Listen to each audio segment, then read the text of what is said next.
Hey everybody, hope you're having a great Monday. Welcome to Monday Night Live. Tonight's topic is ways to save money on your Disney trip. And I know that Disney is not, it's not the most expensive trip that you'll go on, but it's not the least expensive either. And so if you're like me, you're always looking for ways to save money.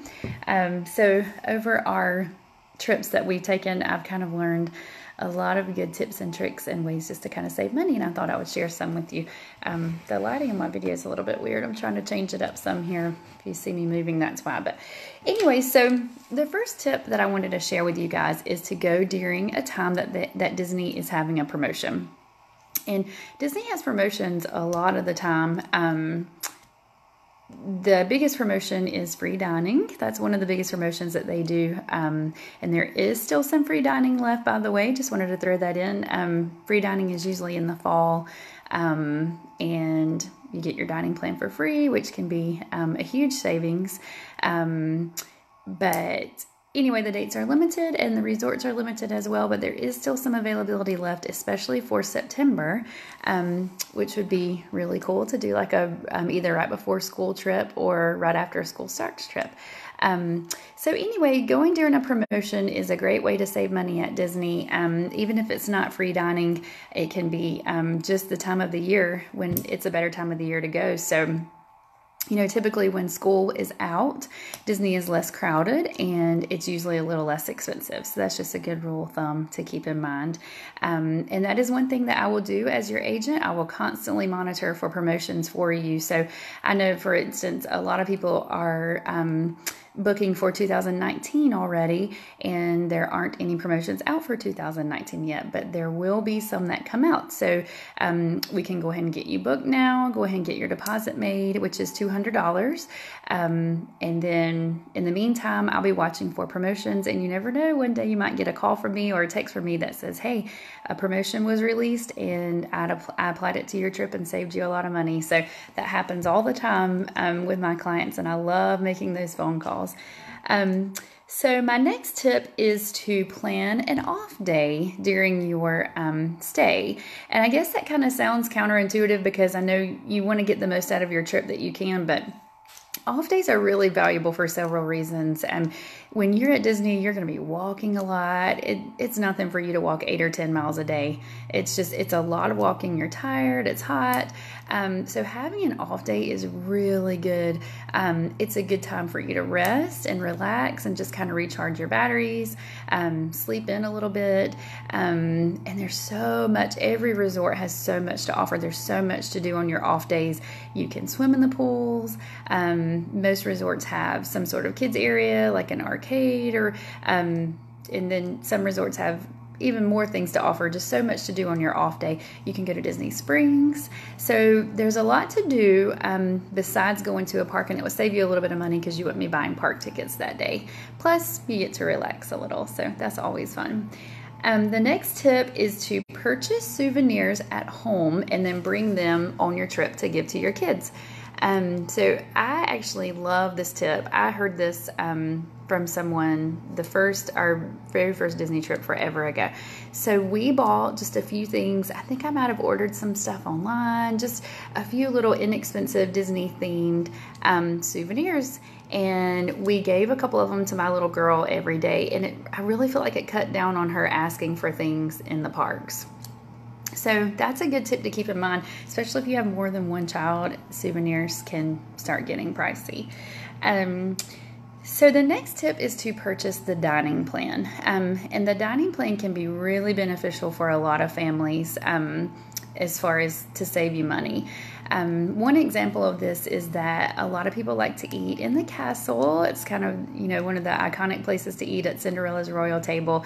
And it's really awesome. You get to eat inside Cinderella's castle and you get to see several princesses, and it's just beautiful. It's just an amazing experience. However, it's quite pricey to eat there. It's around $70 to $80 for an adult to eat there for dinner. So it's not cheap.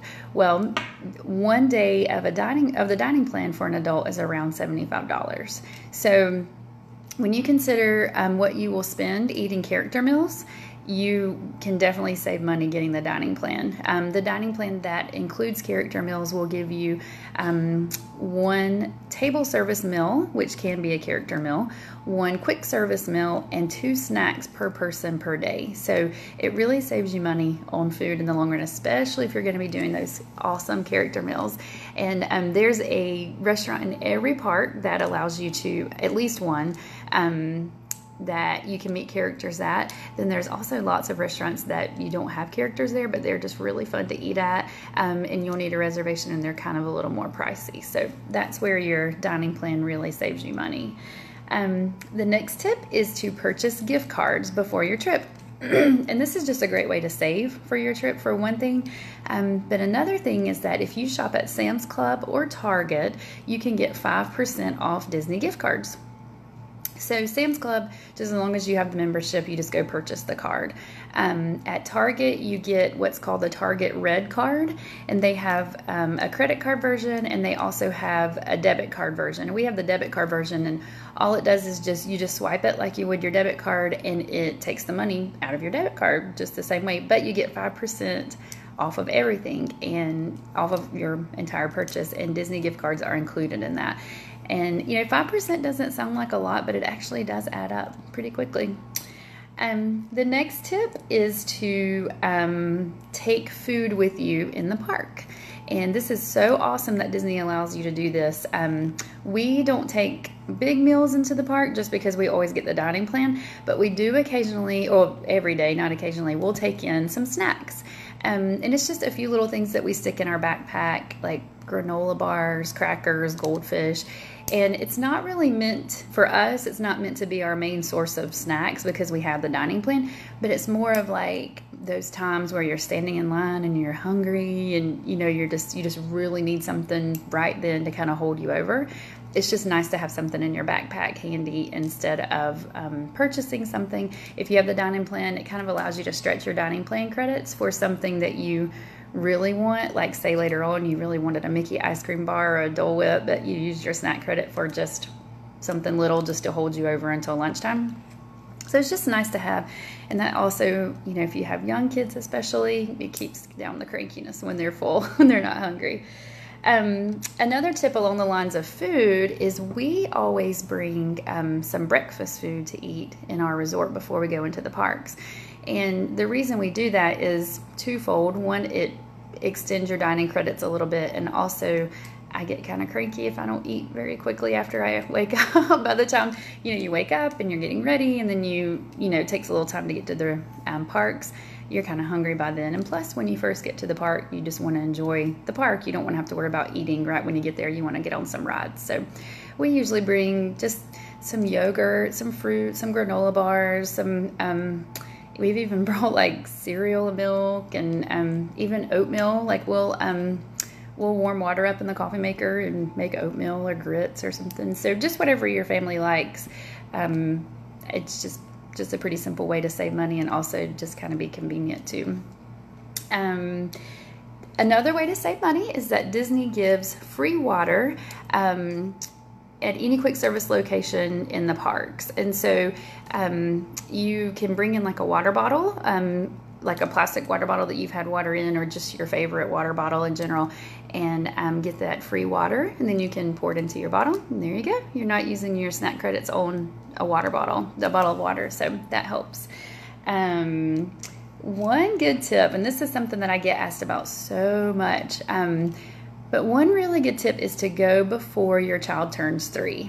And so often I have people say to me, oh, I want to wait till my little boy's older. I just don't think 2 years old is old enough for them to go. And I get that argument to a point, but Disney is so magical for kids of every age. And I just love to see a little kid like that, and just the look on their face when they are seeing the characters and just seeing the castle. And it's just, Disney's neat for kids of all ages. And so if you take your children to Disney before they turn free, they are free. So you don't have to pay for a ticket for them, and you don't have to pay for the dining plan for them. And that, the savings really adds up. So that's a great tip. Another way to kind of save money is to make payments on your trip. And this is just kind of an easier way to make the trip happen financially. When you book your trip, Disney only requires a $200 deposit. After that, you just have to have the trip paid off 30 days before you go. So a lot of people like to make payments, and as your agent, I'm happy to make as many payments as you need me to. You can just make payments, every month, every week, however you want to do it. And that's a great plan. It's kind of like laying your trip away. So it's a good plan that Disney has. Another tip is to bring your own stroller. If you have kiddos that are going to be needing a stroller, Disney does rent the strollers. They have a stroller rental themselves, and then there are also some outside stroller rental companies, and they have a little bit nicer strollers to choose from. However, it can get expensive. So if you bring your own stroller, especially if you drive and it's super convenient just to throw the stroller in the trunk, I would definitely recommend that. The last tip I want to give you is to check and see if there are any discounts that you meet the requirements for. And one of the discounts that I'm talking about is the military discount. Military discount is amazing at Disney. It's like something around half price. For tickets, you can get Memory Maker for half price. You can get discounts on the resort. So the military discount is amazing. So if you have anybody in your family, if you or they are active military or 100% retired military or 100% disabled from the military, you qualify for those discounts, and they are really good. So these are just a few ways for you to save money on your Disney trip, and I could have probably talked all night long about more ways that we've just kind of found over our years of experience. But these are a few I wanted to share with you, and if you have any questions, please be sure to let me know. I would love to get a quote from you, or get a quote for you, or just answer some questions for you. If you have a question about a trip to somewhere other than Disney, Universal, an all-inclusive resort, any cruise line, anything you have in mind, just let me know. I would love to help you. Have a great day, guys. Bye.